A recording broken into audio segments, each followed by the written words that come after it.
김태형 선수가 반갑습니다. 예, 안녕하세요. 예, 문학과 지성사 웹진 이달의 소설 6월 선정되신 걸 정말 축하드립니다. 예, 고맙습니다.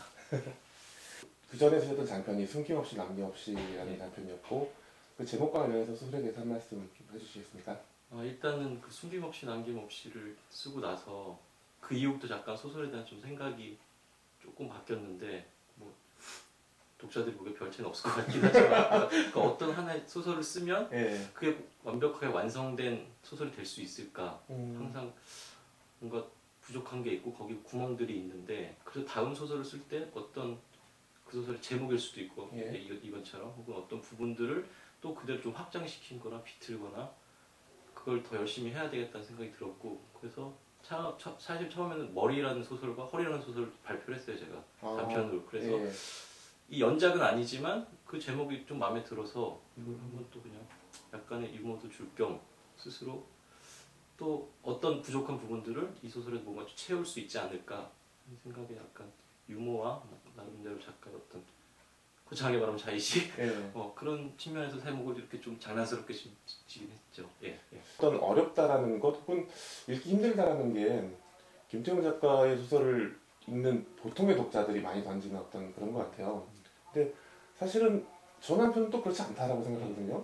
그래서 이러한 그 오차 혹은 시차라는 것이 만들어진다면은 그것이 어떠한 부분 때문에 만들어지는지, 그리고 김태형 작가는 그런 시차가 만들어진 걸 분명히 알고 있다라고 생각이 들거든요. 그러면서도 계속 본인의 어떤 스타일을 고수한다라면 그것이 어떠한 느낌인지, 어떠한 그 이유 때문인지도 한번 말씀해 주시면 좋을 것 같습니다. 독자들이 제 소설을 받아들일 때 기존의 소설과 똑같은 독법으로 들이대니까 아무래도 어떤 스토리 라인이나 혹은 여기가 사유가 있다면 네.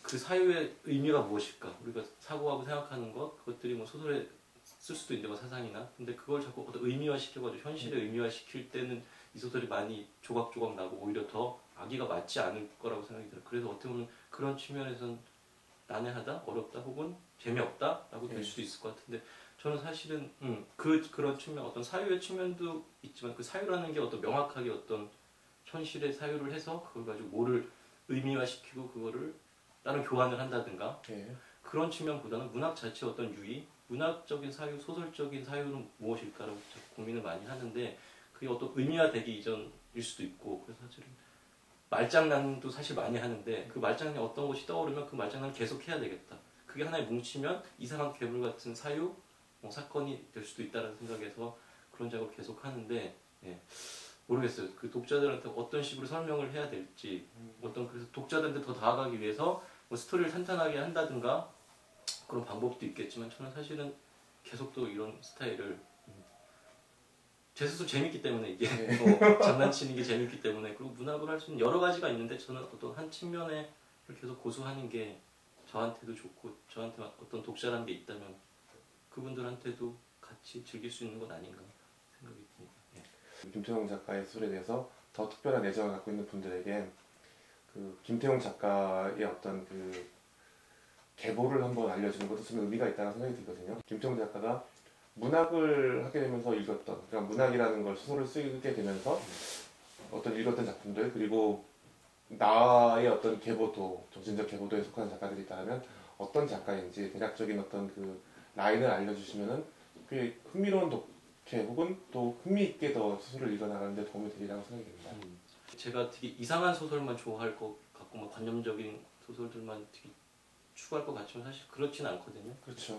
초기에는 또 한국의 여러 어떤 리얼리즘 개혁 그 말도 너무 싫지만 이제 그런 소설들을 많이 읽었고 근데 변하지 않는 작품들이 계속 있는 것 같고 옛날에는 어떻게 많이 읽는 시절도 필요하니까 누구한테나 지금은 많이 읽는 것보다 하나의 작품을 조금 더 심하게 얘기하면 좀 외울 정도로 그냥 막 같은 텍스트를 계속 읽는데 여전히 뭐 토마스 베르나르트나 뭐 카 베케트를 계속 읽고 있고 잘 모르지만 근데 거기서 뭔가 의미를 획득하진 않는 것 같아요. 그 자체의 어떤 언어가 가진 어떤 즐거움 저는 어떤 소설은 여러 가지 쾌락도 있지만 정신적인 쾌락도 중요하다고 감각적인 쾌락도 중요하겠지만 서사가 아닌 어떤 그 자체의 어떤 유의 어떤 정신적인 쾌락도 중요하다고 그런 작품들을 많이 읽는 것 같습니다.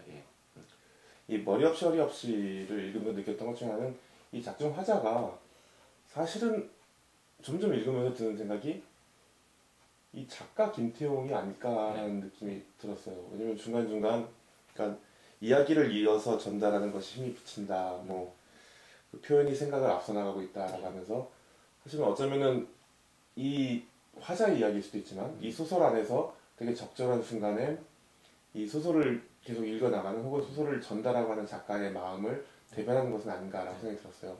그러면서 사실은 이 화자는 어찌 보면 어린 시절 잃어버린 혹은 자기가 버린 아들을 이제 만나야 되는 시점인 거잖아요. 그 아들에게 얘기를 해줘야 되는 거죠. 그러니까 내가 어떻게 해서 너를 잃어버렸는지 그리고 내가 얼마나 너를 찾았는지 그런 어떤 사랑의 서사를 말을 해야 되는데 그걸 이제 서사를 표현할 수가 없다라는 거죠. 서사를 표현할 수 없다라는 거죠. 그게 사실은 이 소설의 어떤 핵심이고 이 소설에서 전달해주고자 하는 바다라고 생각을 했거든요.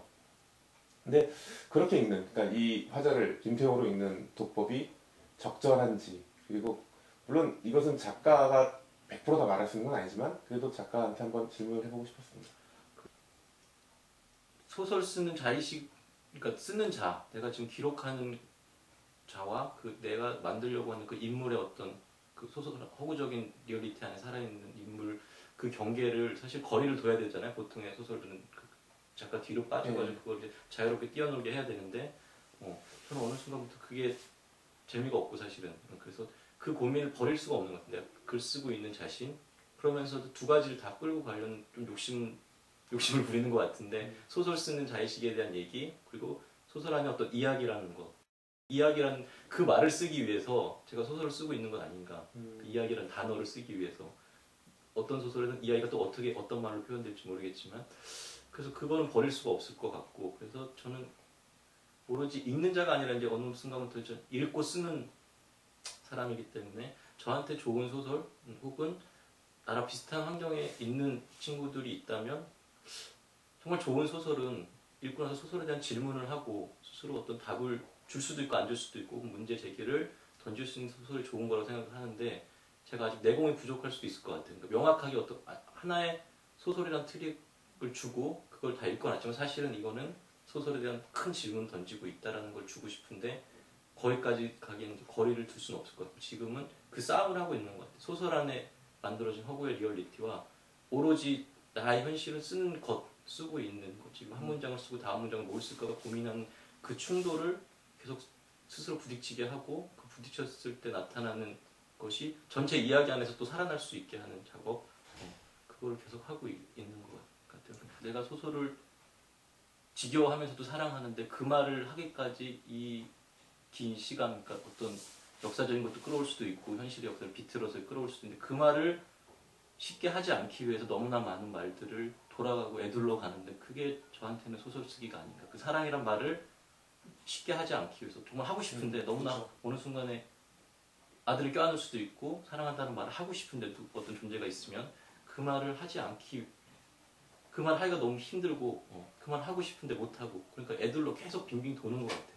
그래서 만약 그 말을 해버리면 저는 소설을 쓸 수 없을 것 같다는 생각도 들고 좀 과한 얘기로 그 말을 하기까지 가는 긴 여정 같은 거. 언어가 계속 짜게지면서 그 결국 이야기가 만들어진다라고 말씀하셨잖아요.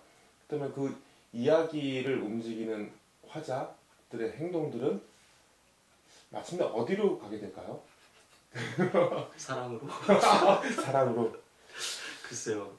사랑으로 갔으면 좋겠는데 바로 가지 말고 돌아서 가고 아니면 저기가 있구나. 저기가 어떤 뭔가 만나게 되고 거기까지 사랑이란 그게 있다면 그런 게 있다면 그 안으로 밀어내고 싶은데 자꾸 삐져나가는 것 같아요.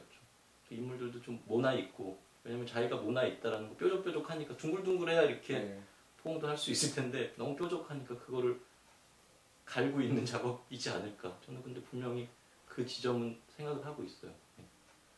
김태형 식으로 말하자면 사랑으로 가는 작가는 그 사람으로 가는 것도 있고 많은 방향으로 갈 수 있겠네요. 어쨌든 김태형 작가가 사랑에 되게 목말란다라는 느낌을 받게 되는 인터뷰였던 것 같습니다. 네, 수고하셨습니다. 고맙습니다.